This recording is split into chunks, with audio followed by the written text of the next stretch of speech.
Oh boy. Yeah, so I crashed my DJI Avata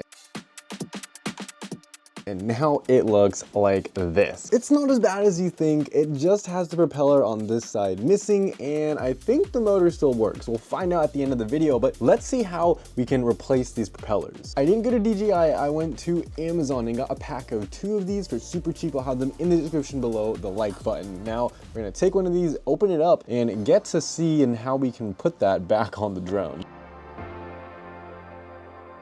Each of the packets, it comes with a screwdriver as well as screws needed. Then you have your propellers. So the ones I'm looking for are the ones with the dots, because that's the part that got ripped off. That's a prop that is now missing. So if we take a look at the drone, y'all, the screws are still in here, and I've broken propellers before, and this seems to be the case. The screws are still gonna be in here, but the propeller, the plastic around it, just gets completely broken off, ripped off, and then you're left looking like this. And it's great to have an extra pack in case you're out somewhere flying, you're far away from home. You can just unscrew these, keep the screwdriver with you, and then throw a new prop back on and you're good to go. Since I am home though, I'm going to use my electric screwdriver, not because I'm lazy, but it's all about efficiency. In case anyone was wondering, it's a hex 1.5 bit. All you need to do is unscrew the screws that were previously in the motor. From there, get your new prop. Underneath the prop, the part that goes against the body, it's gonna have 2 little nubs. You're just gonna want to align those nubs with the little holes on here.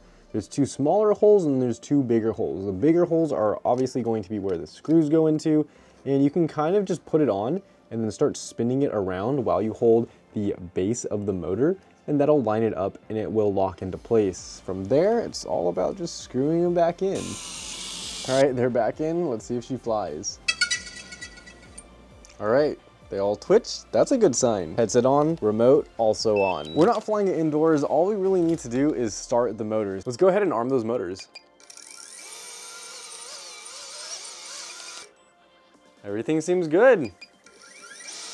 Oh, that is windy. Good stuff, guys. So we've completely fixed the DJI Avata. It's now flyable again. Super simple, super easy. These props break all the time, so it's good to have extra backups.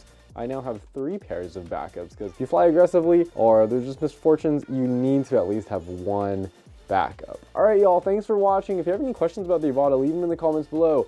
Thanks for joining me on this repair, and I'll see y'all later.